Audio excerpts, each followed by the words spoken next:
എല്ലാവർക്കും നമസ്കാരം. എൻ്റെ പേര് ഷീബ. ഓം സായിനാഥായ നമ. ഓം സച്ചിദാനന്ദ സദ്ഗുരു സായിനാഥ് മഹാരാജ് കി ജയ്.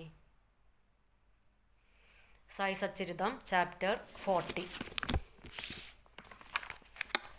ബാബയുടെ കഥകൾ. 1. മിസ്സിസ് ദേവിൻ്റെ ഉദ്യാപന അടിയന്തരത്തിൽ മറ്റു 2 പേരോടുകൂടി വന്ന് ഒരു സന്യാസി എന്ന നിലയിൽ പങ്കെടുത്തത്. ഹേമന്ത് പാന്തിൻ്റെ വീട്ടിൽ ബാബ ചിത്രത്തിൻ്റെ രൂപത്തിൽ സന്ദർശിച്ചത്. മുഖവുര. ഭക്തന്മാർക്ക് ഭൗതികവും ആധ്യാത്മികവുമായ കാര്യങ്ങളിൽ ഉപദേശം കൊടുത്ത് അവരെ സന്തുഷ്ടരാക്കി ജീവിത ലക്ഷ്യത്തിലെത്തിക്കുന്ന സായി സമർത്ഥ അനുഗ്രഹീതനാണ്. സായി അവരുടെ തലയിൽ കൈവയ്ക്കുന്നതോടുകൂടി തൻ്റെ ശക്തി അവർക്ക് പ്രദാനം ചെയ്ത് സകല ഭേദങ്ങളെയും ഇല്ലായ്മ ചെയ്ത് കൈവരുത്തുവാൻ അസാധ്യമായ സംഗതികൾ സുസാധ്യമാക്കി തീർക്കുന്നു. മുന്നിൽ നമസ്കരിക്കുന്നവരെ ആലിംഗനം ചെയ്ത് അവരുടെ ദ്വന്ദ്വഭാവങ്ങളും വ്യത്യാസങ്ങളും ഇല്ലായ്മ ചെയ്യുന്നു. അദ്ദേഹം ഏതുവിധം സമുദ്രം നദിയെ തന്നിൽ ചേർത്ത് തൻ്റെ മഹിമ നദിക്ക് പ്രദാനം ചെയ്യുന്നുവോ അതുപോലെ ഭക്തന്മാരെ തന്നിൽ ചേർത്ത് തൻ്റെ ശക്തി അവർക്ക് പ്രദാനം ചെയ്യുന്നു. ദൈവഭക്തന്മാരുടെ ലീലകളെ പ്രകീർത്തിക്കുന്നത് ഭഗവാന്റെ ലീലകളെ തന്നെ പ്രകീർത്തിക്കുന്നതിന് തുല്യമാണ്. ഇനി ഈ അധ്യായത്തിലെ കഥകളിലേക്ക് പ്രവേശിക്കാം. മിസ്സിസ് ദേവിൻ്റെ ഉദ്യാപന അടിയന്തരം. മിസ്റ്റർ ബി ദേവ് താനെയിലെ ദഹനുവിൽ മംലത്ദാർ ആയിരിക്കുമ്പോൾ അയാളുടെ അമ്മ 25-30 വ്രതങ്ങൾ ആചരിച്ച് കഴിഞ്ഞതിനാൽ അതിൻ്റെ ഒരു ഉദ്യാപന അടിയന്തരം പരിപൂർത്തി നടത്താൻ തീർച്ചയാക്കി. അതിന് 100-200 ബ്രാഹ്മണർക്ക് ഭക്ഷണം കൊടുക്കണം. അതിന് ദിവസം നിശ്ചയിച്ച് അയാൾ ബാപ്പു സാഹേബ് ജോഗിന് എഴുതുകയും ബാബ വന്ന് സദ്യയിൽ പങ്കുകൊണ്ടാലേ ചടങ്ങ് പൂർത്തിയാവൂ എന്ന് പ്രത്യേകം അപേക്ഷിക്കുകയും ചെയ്തു. കത്ത് ബാബയ്ക്ക് ജോഗ് വായിച്ചു കൊടുത്തു. അതിലെ ശുദ്ധഹൃദയത്തോടുകൂടിയ ക്ഷണനം സ്വീകരിച്ച് ഞാൻ എന്നെ സ്മരിക്കുന്നവരെ പറ്റി സദാ ശ്രദ്ധാലുവാണ്. എനിക്ക് വാഹനമോ വണ്ടിയോ ഡോങ്കയോ തീവണ്ടിയോ വിമാനമോ ഒന്നും ആവശ്യമില്ല. എന്നെ സ്നേഹപൂർവ്വം വിളിക്കുന്നവൻ്റെ അടുക്കലേക്ക് ഞാൻ പാഞ്ഞെത്തി ആവിർഭവിക്കുന്നു. അയാൾക്ക് സ്നേഹപൂർവ്വം മറുപടി അയയ്ക്കുക. നമ്മൾ 3 പേർ ചേർന്ന് പങ്കുകൊള്ളുമെന്നറിയിക്കുക എന്ന് ബാബ പറഞ്ഞു. ബാബ പറഞ്ഞ വിവരം ജോഗ് ദേവിനെ അറിയിക്കുകയും ചെയ്തു. ദേവിന് സന്തോഷമായെങ്കിലും ബാബ ദൂരയാത്രയ്ക്ക് പോവില്ലെന്നും റാഹത, റൂയി, മിഗോൺ എന്നിവിടങ്ങളിൽ മാത്രമേ പോകാറുള്ളൂ എന്നും അറിയാമായിരുന്നു. അയാൾ അതേസമയം തന്നെ സർവാന്തര്യാമിയായ ബാബയ്ക്ക് സാധ്യമല്ലാത്തതൊന്നുമില്ലെന്നും ഏതെങ്കിലും ഇഷ്ടമുള്ള രൂപത്തിൽ പെട്ടെന്ന് വന്ന് പങ്കെടുത്തുകൂടായെന്നില്ലെന്നും കരുതി. അടിയന്തരത്തിന് കുറച്ച് ദിവസം മുമ്പ് ബംഗാളി വേഷത്തിൽ ഒരു സന്യാസി ഗോസംരക്ഷണത്തിന് വേണ്ടി പ്രവർത്തിക്കുകയാണെന്നും പറഞ്ഞ് ദഹനുവിലെ സ്റ്റേഷൻ മാസ്റ്ററുടെ അടുക്കൽ സംഭാവനയ്ക്ക് ചെന്നു. സ്റ്റേഷൻ മാസ്റ്റർ സന്യാസിയോട് ടൗണിൽ പോയി മാംലത്ദാറെ ദേവ് കണ്ട് അദ്ദേഹത്തിൻ്റെ സഹായത്തോടെ ഫണ്ട് പിരിക്കുന്നതാണ് നല്ലതെന്നും പറഞ്ഞു. അന്നേരം മാംലത്ദാർ തന്നെ സ്റ്റേഷനിലേക്ക് വന്നു. സ്റ്റേഷൻ മാസ്റ്റർ സന്യാസിയെ പരിചയപ്പെടുത്തി കൊടുത്തു. മാംലത്ദാറും സന്യാസിയും സംസാരിച്ചുകൊണ്ട് പ്ലാറ്റ്ഫോമിൽ തന്നെ ഇരുന്നു.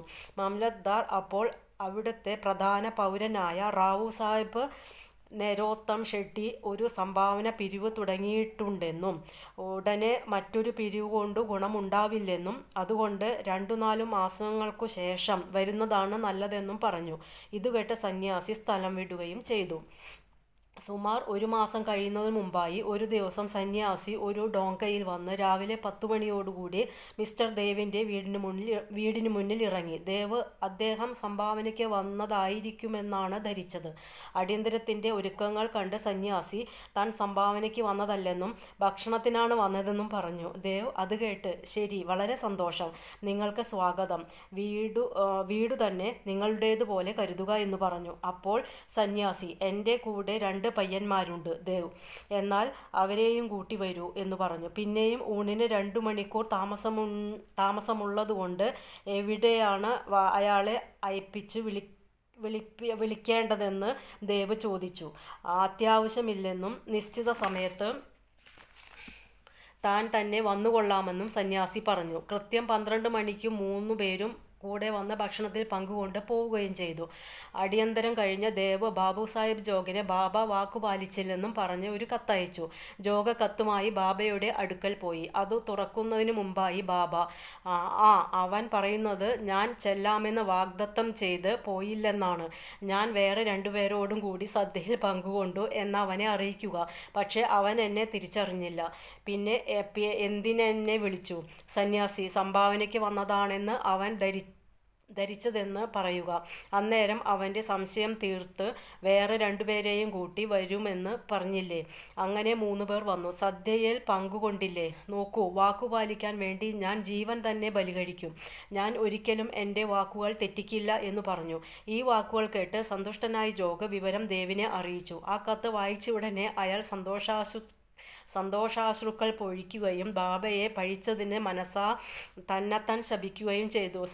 സന്യാസിയുടെ ആദ്യത്തെ സംഭാവന പിരിവിനുള്ള വരവും മറ്റും തന്നെ പറ്റിച്ചതായിരുന്നുവെന്നും സന്യാസി രണ്ടുപേരോടും കൂടി ഊണിന് വരാമെന്ന് പറഞ്ഞപ്പോഴെങ്കിലും മനസ്സിലാവാഞ്ഞത് കഷ്ടമായി പോയെന്നും അയാൾ അത്ഭുതപ്പെടുകയും സങ്കടപ്പെടുകയും ചെയ്തു. ഈ കഥ ഭക്തന്മാർ സമർപ്പണ ബുദ്ധിയോടെ സദ്ഗുരുവെ സമീപിച്ചാൽ അവരുടെ വീടുകളിലെ മതപരമായ ചടങ്ങുകൾ വേണ്ടും വിധം ഗുരു തന്നെ നടത്തിക്കൊടുക്കും എന്നതിന് ഉദാഹരണമാണ്.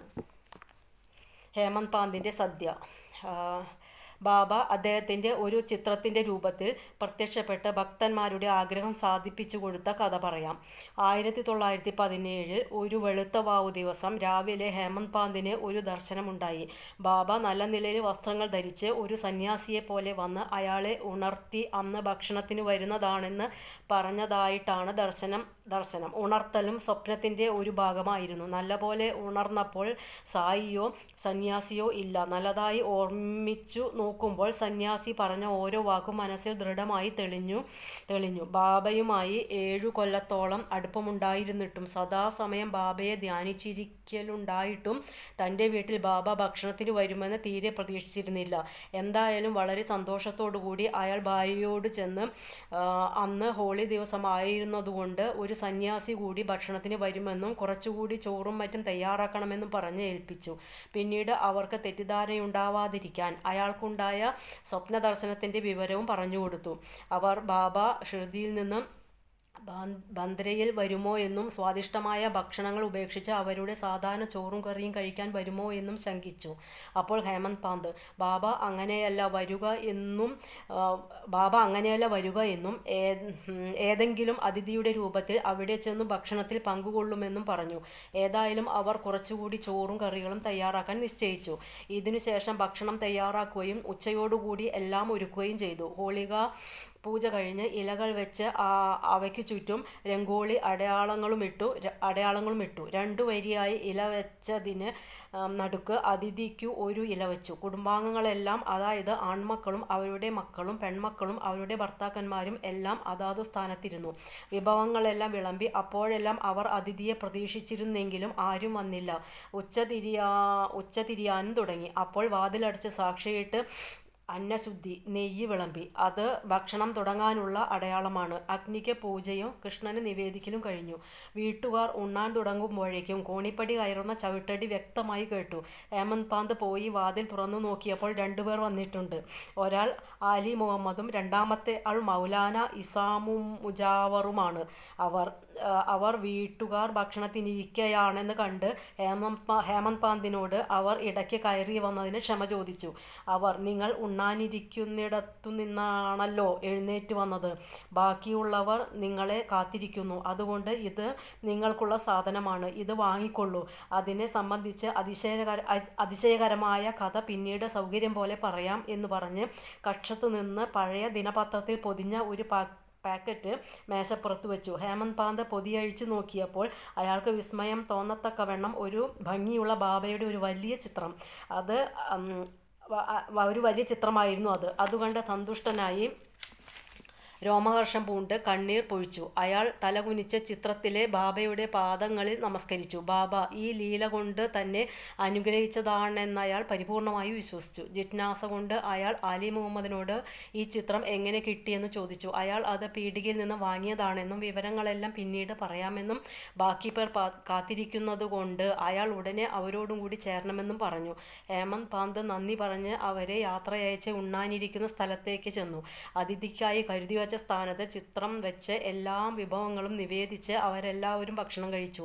ആ ചിത്രത്തിലെ സുന്ദരമായ രൂപം കണ്ട് എല്ലാവരും സന്തോഷിക്കുകയും ഇതെല്ലാം എങ്ങനെ സംഭവിച്ചുവെന്ന് അതിശയിക്കുകയും ചെയ്തു. ഇങ്ങനെയാണ് സായിബാബ ഹേമന്ത് പാന്തിനോട് സ്വപ്നത്തിൽ പറഞ്ഞ വാക്കുകൾ പാലിച്ചത്. ചിത്രത്തിൻ്റെ കഥ, അതായത് അലി മുഹമ്മദിന് അതെങ്ങനെ കിട്ടിയെന്നും എന്തിനാണ് ഹേമന്ത് പാന്ത് കൊടുത്തത് എന്നും അടുത്ത അധ്യായത്തിൽ വിവരിക്കുന്നതാണ്. ശ്രീ സായിയെ നമിക്കുവിൻ. ലോകശാന്തി ഭവിക്കട്ടെ.